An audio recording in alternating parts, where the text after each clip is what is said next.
Selamat malam, terima kasih kalian sudah nonton video aku. Malam ini part kedua dari cerita kisahku di Ponpes akan aku lanjutkan. So, buat teman-teman semuanya, sebelum kalian tonton videonya, jangan lupa tekan like, komen sebanyak-banyaknya di video ini, dan subscribe channel aku. Mari kita lanjut aja ke ceritanya, let's go.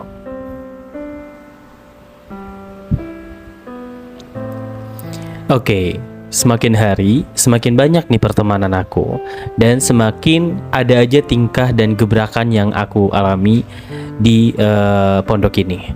Dan saat itu aku mulai deket lah sama salah satu teman aku, namanya Putra. Namanya dia tuh Putra.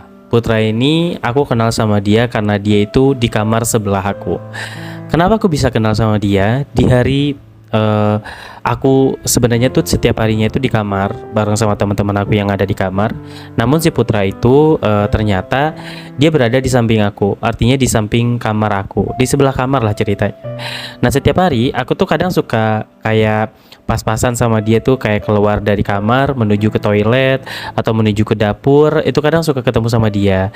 Nah, terus dia kan suka tiba-tiba negur atau nyapa. Kadang aku juga suka lagi ngapain, walaupun aku nggak tahu namanya dia juga nggak tahu sama aku.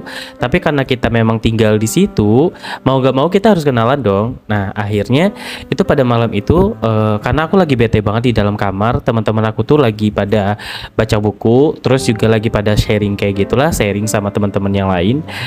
Akhirnya pada saat itu aku lagi bosen, bad mood banget lah di dalam.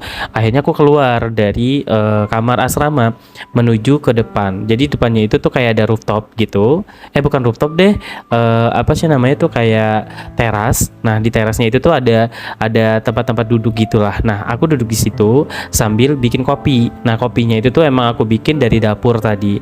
Terus tiba-tiba si Putra ini tuh dari belakang nanya sama aku kan, ini kopi kamu masih ada sisa satu, nggak dibawa aja? Terus aku bilang, oh iya masih sisa satu ya, kamu mau ambil aja? Aku bilang kayak gitu. Aku tawarin dia. Terus kata dia, boleh deh, kita ngopi bareng aja yuk di depan. Oke, karena aku udah bikin kopi, jadi dia tinggal bikin lagi karena air tadi itu masih ada sisa gitu kan.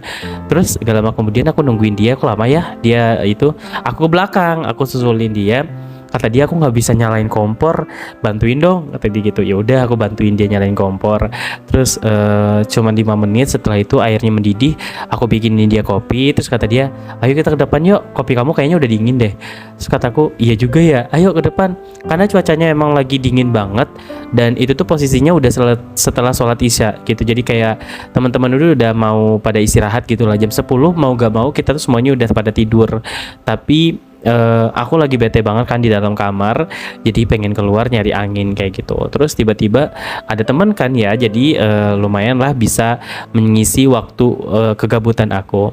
Terus kita duduk lah di depan sambil ngeliatin anak-anak atau santri-santri lain lagi pada sibuk dengan kegiatannya. Ada yang olahraga, karena kan emang di depan itu tuh ada halaman, ada taman, ada lapangan, lampunya juga terang gitu ya. Jadi kayak main olahraga malam pun juga kelihatan gitu loh. Jadi ya sebagai hiburan aja sih, aku jadi ngelihat mencuci-cuci mata dengan santri-santri lainnya kayak gitu. Nah, kebetulan juga santriwati itu tuh di sono, di sebelah sananya lagi, dan itu tuh terbatas dengan pagar kalau nggak salah tuh. Jadi kita nggak bisa ngelihat santriwati secara langsung, namun ketika kita dikumpulkan di suatu gedung itu tuh bisa ketemu sama santriwati, cuman nggak setiap saat ketemu sama dia. Bahkan sholat pun juga kita pisah dengan santriwati kayak gitu. Terus akhirnya aku berdua doang sama Putra. Terus dia nanyain kan, dia kamu tinggal di mana dek? Baik banget si Putra itu. Terus aku bilang, aku tinggalnya di ini. Oh, jauh juga ya.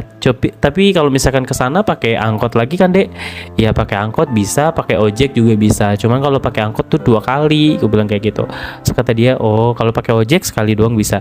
Bisa. Kemarin juga pas kesini juga dianterin ojek. Aku bilang kayak gitu. Berarti kamu bakalan dijenguk 3 bulan sekali atau kamu pulang sebulan sekali? Kataku, kayaknya sih aku nggak pulang, aku bakalan nungguin penjengukan aja. Tapi jarang banget tahu, ibu aku tuh bapak sama ibu aku tuh udah mempercayakan aku di pondok gitu. Jadi mereka tuh memakai konsep kayak kalau pulang pondok itu tuh pas ujian doang gitu, atau pas libur libur sekolah doang kayak gitu. Jadi dia nggak jenguk aku rutin 3 bulan sekali, ditambah juga dengan biaya aku yang udah di cover selama 1 semester gitu loh. Jadi kayak nggak mungkin juga sih dia bakalan datang 3 bulan sekali gitu. Kadang aku juga suka iri gitu loh dengan teman-teman yang lain yang orang tuanya itu tuh rutin setiap 3 bulan sekali tuh datang ke tempat gitu. Aku mah jarang, bikin surat juga jarang gitu, karena nggak tahu kenapa ya, orang tua aku tuh udah, ya udahlah yang penting aku udah di pondok, aku udah dianggap aman lah ya. Jadi nggak bermasalah gitu, kecuali kalau misalkan aku ada laporan atau apa, barulah ibu aku tuh datang ke pondok aku. Waktu aku sakit pernah ibu aku datang ke pondok untuk bawa aku pulang untuk berobat dulu kayak gitu-gitu. Tapi kalau untuk masalah-masalah pribadi itu aku harus tanggung jawab sendiri, kayak aku ke gap nonton video dewasa gitu. Terus aku ke gap main sama cutting. Itu tuh emang aku tanggung jawab sendiri, dan itu tuh bakalan jadi laporan nanti ketika aku naik tingkat gitu atau naik kelas. Makanya itu tuh karena sebanyak itu kasus yang aku lakukan di sana, makanya aku malu ketika mau naik tingkat nanti semua laporan itu tuh sampai ke orang tua aku. Aku gak mau bikin beban pikiran orang tua aku gitu loh. Terus kata si Putra, kalau aku mah tinggalnya dekat sini, Dek. Dekat mana? Aku bilang kayak gitu. Paling cuman 15 menit atau 20 menit bisa kok, jalan kaki juga bisa, kata dia gitu. Hah, serius? Iya. Kamu kalau misalkan nanti mau liburan di tempat aku juga boleh kok. Di rumah juga nggak rame-rame banget gitu, jadi suasananya juga bagus gitu, di rumah juga tenang kayak gitu. Terus kata tuh, ya udah ntar ajak lah kalau misalkan mau libur atau apa. Nah biasanya si Putra itu kalaupun dia lagi pengen pulang ya pulang aja gitu. Kayak hari Sabtu nih, kan hari Sabtu cuma setengah hari doang nih belajar di pondok, itu biasanya dia di hari siangnya itu tuh dia langsung pulang. Nah besok paginya baru balik lagi minggu pagi kayak gitu. Terus aku bilang, ntar hari Sabtu ikut dong, aku mau ikut dong pulang gitu. Nah lumayan agak dekat lah sama si Putra. Jadi aku sama si Putra cuma lumayan jadi ada teman lagi. Terus udah mau jam setengah 10, kakak penjaga asrama itu pada keliling tuh ngeliatin, mastiin santrinya udah pada masuk asrama semua. Terus lampu dimatiin, lampu taman dimatiin, terus lampu lampu lapangan dimatiin, yang dinyalain tuh lampu depan asrama. Terus lampu di belakang dinyalain. Terus asrama aku itu asrama paling pinggir. Jadi kalau misalkan kita mau kabur atau kita mau cabut dulu nih malam-malam, itu nggak bakalan kelihatan karena pagar security-nya tuh paling depan. Jadi nggak bakalan kelihatan. Aku mau kabur pun dari belakang tuh nggak bakalan kelihatan. Dan itu tuh ada pintu juga, pintu yang rusak dan jarang banget dipakai buat akses keluar masuk kayak gitu kan. Nah tapi kadang suka aja sih santri itu suka iseng untuk masuk keluar dari situ. Nah aku tuh belum senakal itu kan pas baru masuk, jadi nggak berani. Tapi gak lama kemudian itu tuh beberapa hari setelah itu tuh teman aku yang satu kamar sama aku itu dia pacaran tapi pacarannya itu aku nggak tahu sih ya, dia pacarannya itu dengan santriwati yang ada di pondok aku, atau dia pacaran dengan orang luar gitu kan. Jadi dia setiap malam itu tuh kayak jam 10 itu dia kabur. Kayak dia beberapa kali sih, nggak setiap malam gitu. Terus aku tanya kan sama temen aku, itu dia kemana, mau ke toilet atau kemana? Terus kata dia, jangan dikunci ya pintunya, pintu kamar jangan dikunci, soalnya nanti dia juga bakalan pulang kok jam 11 atau jam 12. Terus aku bilang, dia main keluar atau keluar pondok atau masih di luar asrama doang? Bukannya kakak tingkat pada ini ya, kakak penjaga pada ngecekin kita semua gitu. Terus kata dia, diam-diam aja, nggak usah ngomong, kata dia gitu. Terus aku bilang, oh aku baru tahu nih ya, karena memang selama kurang lebih berapa minggu ya, 2 minggu atau 3 minggu di situ, aku baru tahu dia itu ternyata sering keluar untuk pacaran, dan itu nggak rutin. Makanya dia kayak pinter juga, dia nyari jadwal kayak gitu kan.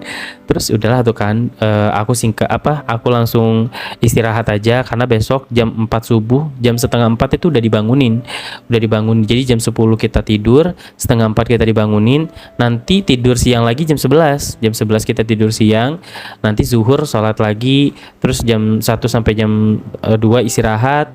Pokoknya kayak gitulah, nanti sorenya juga bakalan ada kelas lagi sampai malam kayak gitu-gitu. Terus seru Pak kok, seru banget pokoknya. Terus gak lama kemudian aku dengerin langkah kaki dari luar, dari kamar. Jadi tuh kamar aku tuh jendelanya di sebelah kiri, dan itu tuh pas banget dengan kepala aku, kepala aku yang lagi tidur. Aku ngedengerin langkah kaki orang kan. Terus aku bilang, "Shh, itu kayaknya lagi dijagain di luar ya, atau lagi ngecek kita lagi pada tidur atau bukan ya," kataku gitu kan. Kata dia, "Iya kali, biasanya juga kayak gitu, kayak ngeronda gitu." Terus apa namanya, gak lama kemudian tuh asrama aku tuh ada yang ngebuka pintunya dari luar. Terus masuk, set, bunyi pintu, gimana sih pintu dibuka kan kedengerannya sampai ke kamar. Nah kebetulan kamar aku tuh urutan ketiga dari pintu masuk. Jadi pas mau masuk itu aku denger banget masih apa namanya, si orang itu tuh masuk ke arah dapur. Terus aku bilang, "Siapa ya di belakang ya? Siapa ya?" kataku gitu. "Kayaknya dia baru pulang, itu haus atau gimana," kata teman aku gitu. Udah, kita lanjut tidur aja. Dingin banget lagi waktu itu. Aku udah pakai selimut 2, pakai jaket juga, pakai sweater ya. Tapi tetap aja dingin, dingin banget. Terus aku bilang, "Aku dingin banget, aku pindah ya." Kata dia, "Pindah kemana?" "Pindah ke kamu," aku bilang kayak gitu. "Sempit tahu." "Ya udah, biarin, nggak apa-apa, sempit juga biar anget," aku bilang kayak gitu. Terus kata dia, "Yaudah, tidur di belakang gua loh," gitu. Terus tidurlah di belakang dia. Terus gak lama kemudian kan pintu asrama aku, pintu kamar aku tuh dibuka. Aku kira kan temen aku yang tadi keluar kan, ternyata bukan, Kak Zainal ngecek setiap kamar udah pada tidur atau belum. Dicek kan, di center sama dia kan, tempat tidur yang satu kosong, tempat tidur aku juga kosong. Terus tempat tidur teman aku yang 2 lagi pada berisi kan. Terus dia ngomong nih, "Kalian udah pada tidur belum?" Terus diam semua kan. "Ini teman kalian 2 lagi kemana?" Terus dia bilang, terus dia ngelihat kan, karena itu tuh kamar tempat tidur aku kan. "Nih si Ade kemana nih, si Ade?" Terus aku langsung jawab, "E, aku di sini, Kak." "Kamu ngapain tidur di situ? Tempat tidur kamu di mana?" "Dingin, Kak, soalnya aku nggak bawa selimut yang tebal," aku bilang kayak gitu. "Pindah lagi tidurnya, jangan tidur di situ." Terus kataku, "Iya, Kak." Aku langsung pindah dari tempat tidur teman aku, pindahlah ke tempat tidur aku lagi kan. "Kamu kalau misalkan dingin, bilang sama saya," kayak gitu katanya. Kataku, "Kenapa emang, Kak?" "Ya biar saya cariin selimut yang tebal biar kamu gak kedinginan. Ntar saya tungguin, saya cariin dulu," gitu. "Ini teman kamu satu lagi kemana?" Lagi ke toilet kayaknya, Kak." "Oh, ya udah bentar ya, saya ambilin kamu selimut dulu." Beneran dia ngambilin selimutnya, dia dikasihin ke aku. Itu wangi banget dan aku ngebayangin dia tuh meluk aku. Tapi ya udahlah ya, itu adalah salah satu caranya dia untuk bisa ngambil hati aku mungkin, atau mungkin dia karena emang tanggung jawab dengan asrama aku, jadi dia kayak gitu. Dapatlah selimut yang tebal, akhirnya aku tidurnya nyenyak banget waktu itu. Terus teman aku itu tuh balik lagi itu jam 3:30. Temen aku yang tadi itu balik 3:30, aku nggak tahu dia tuh tidur di mana. Terus aku bilang, "Dia bisa lewat mana?" Pagi-pagi pas kita udah bangun nih, dia juga baru datang. Kata, "Kalian udah pada bangun belum?" "Loh, lu dari mana?" "Dari luar lah." "Lu mandi?" "Udah." "Pulang atau gimana sih?" "Iya, gue nginep di rumah saudara gue, nanggung juga soalnya kalau balik lagi ke sini ntar malah diomelin." "Serius lu? Gak ketahuan apa?" "Enggak, kan lewat belakang." "Emang bisa?" "Bisa, lu nya aja nggak tahu. Tadi gue kasih tahu lu." Nah dari situ tuh aku cuman tahu-tahu doang, tapi belum berani untuk melakukan hal itu. Nah terus kita udah mau sholat qiyamul lail kan, sholat malam, terus tadarusan, habis itu sholat subuh, terus dengerin kultum dari Pak Kiai dan lain sebagainya. Pokoknya aktivitas kita tuh kalau udah pagi udah rimpuh banget lah pokoknya. Habis sholat subuh kita mandi karena kita mau persiapan kelas. Nah terus aku langsung beres-beres kan, mandi. Terus kita ngantri dulu nih karena toiletnya itu cuma 2 kan di asrama aku, toiletnya 2, satu di dalam asrama, satu lagi tuh di belakang. Dan itu di belakang biasanya rame dipakai sama asrama yang lain juga gitu. Kalau misalkan penuh biasanya kayak gitu. Nah aku nungguin teman aku yang make kamar mandi kan, terus aku udah bawa ember, aku udah bawa sabun-sabun buat mandi, baju juga dan lain sebagainya. Terus tapi di situ tuh masuknya jam 7.30 masuk ke kelas ya. Nah, biasanya guru-guru aku itu, ustadz-ustadzanya itu tuh ada yang tinggal di pondok, ada yang tinggal di luar gitu. Jadi nggak semuanya itu tinggal di pondok, kecuali ustadz-ustadzah yang udah nikah dan udah kartap. Itu biasanya yang udah lama itu biasanya dikasih tempat tinggal gitulah, satu kamar khusus untuk mereka berkeluarga kayak gitu. Tapi ada juga yang di luar, punya rumah sendiri di luar, orang-orang sekitar lah pokoknya. Terus nggak lama kemudian aku udah selesai mandi, udah seger banget. Kak Zainal juga aku liatin makin seger banget, makin ganteng banget. Aduh ya Allah, aku nggak bisa ngebayangin sekelas sama dia gitu. Tapi dia kelasnya beda, dia tingkatannya udah beda sama aku. Walaupun kita umurnya cuma beda berapa tahun ya, tapi dia kelihatan dewasa banget. Terus aku udah siap juga, pakai parfum, pakai baju seragam, karena seragam waktu itu seragam yang khusus untuk di pondok itu gitu. Terus sebelum masuk kelas kita sarapan dulu, karena emang biasanya tuh disiapin sarapan. Sama kalau misalkan kita mau sarapan yang disediain sama pondok, atau sarapan yang kita bawa sendiri atau yang kita bikin sendiri, itu boleh. Nah terus aku ajak si Putra dong, Put ayo sarapan ya Put, ayo tunggu sebentar ya, gua mau ngambil ini dulu, kaos kaki gitu. Udah tuh kan aku bareng sama si Putra untuk pergi ke kantin, kita sarapan. Terus habis itu Putra traktir aku beli bubur kacang hijau, karena burjo di sana tuh enak banget. Aku suka banget, burjonya cuma 3.000 dan itu enak banget, satu gelas yang gede itu loh, itu cuma 3.000 khusus untuk santri dan santriwati yang berpendidikan di sana kayak gitu. Nah terus selesai makan bubur kacang hijau, aku langsung pergi ke kelas. Kalau kelas itu bareng sama Putra, aku sekelas sama Putra. Nah awalnya sih emang aku duduknya bareng sama temen aku yang satu kamar, tapi karena waktu itu aku lagi bareng sama Putra, aku duduk bareng lah sama Putra. Kita duduk, Putra itu pengen duduknya di tengah-tengah atau enggak di paling depan. Dia nggak mau duduk paling belakang karena kadang suka ngantuk kalau di belakang. Tapi kalau di depan tuh kadang dia suka fokus gitu loh. Jadi aku juga pengennya duduk di depan juga. Dah kebetulan pada saat itu tuh yang ngajar kita tuh ustadznya ganteng-ganteng semua. Aduh my god. Ustadz-ustadznya di situ tuh ada yang masih muda, ada yang udah berumur, ada yang udah dewasa. Pokoknya beragam lah. Dan aku tuh masih ingat banget dengan ustadz yang hari ini ngajarin aku. Terus saat itu kita baca tulis Al-Quran atau BTQ, terus sama hadis apa gitu aku lupa. Pokoknya ada juga kitab-kitab gitu. Terus jujur ya, aku tuh sebenarnya emang bukan alumni pondok, cuman aku udah pernah mengenyam pendidikan di pondok. Jadi gak semuanya itu aku tahu, karena aku cuman baru tahu dasar-dasarnya doang gitu. Terus BTQ aku aja kemarin itu di pondok itu cuma 80 paling tinggi nilai aku. Terus paling sering itu 75, 77, 78, 80 itu udah paling tinggi banget BTQ aku pas di zaman itu. Kalau sekarang aku nggak tahu sih. Ya, terus guru aku yang BTQ ini ganteng banget, kayak orang-orang apa ya? Kayak orang Aceh gitu lah, kayak orang Aceh. Tapi kayaknya emang berasal dari Aceh deh, dan itu tuh ganteng banget. Dan dia tipikal aku juga, tinggi, hidungnya mancung. Terus kalau ngomong itu tuh fasih banget, Al-Qur'annya juga bagus banget. Pokoknya kalau dengerin dia ngomong itu tuh kayak dilantunin Al-Qur'an aja. Terus aku senang banget kalau misalkan dia yang ngajar. Terus kalau dia yang ngasih materi itu benar-benar kayak aku paham banget. Pada saat itu aku paham banget. Terus kita diskusi, kita presentasi.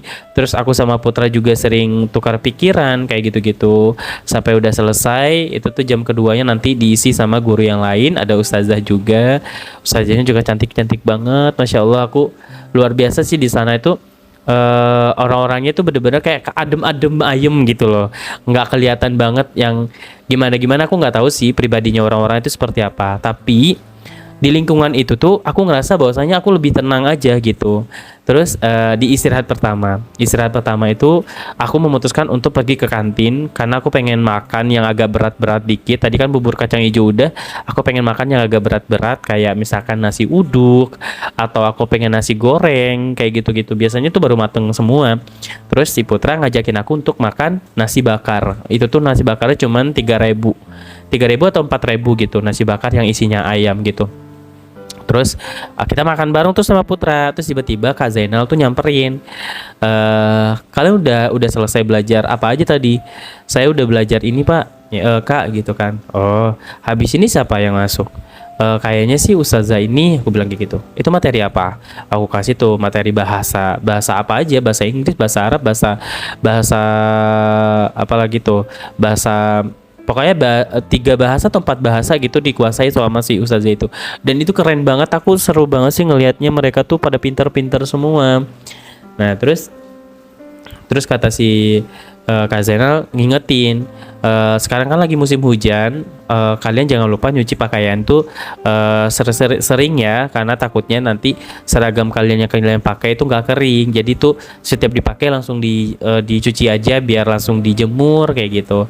Terus kalau misalkan di toilet di tempat mandi itu lagi banyak orang, lagi dipakai banyak orang, kamu bisa pakai sungai itu tuh, bisa buat cuci di sana. Aku baru tahu karena baru dikenalin, dan ternyata banyak santri-santriwati itu pada nyuci di sana. Cuman beda, santri di bawah, santriwati itu di atas, dan itu tuh kepisah dengan tembok yang sangat tinggi gitu. Jadi kita nggak bisa ngelihat santriwati secara langsung. Tapi kalau dengerin suaranya ada gitu. Udah, akhirnya aku tahu, dan Putra juga nanti bakalan ngajakin aku ke sana untuk nyuci.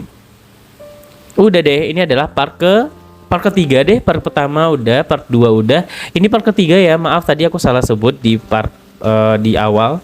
Pokoknya terima kasih kalian sudah nonton video aku. Nanti aku bakalan ceritain lagi seseru itu aku di pondok, dan aku banyak sekali mendapatkan pelajaran hidup yang luar biasa di dalam sana. Kebetulan hari ini tuh hujan, aku nggak bisa ngerekam terlalu jelas. Pokoknya terima kasih kalian sudah nonton video aku. Sampai ketemu lagi di video berikutnya. Bye bye.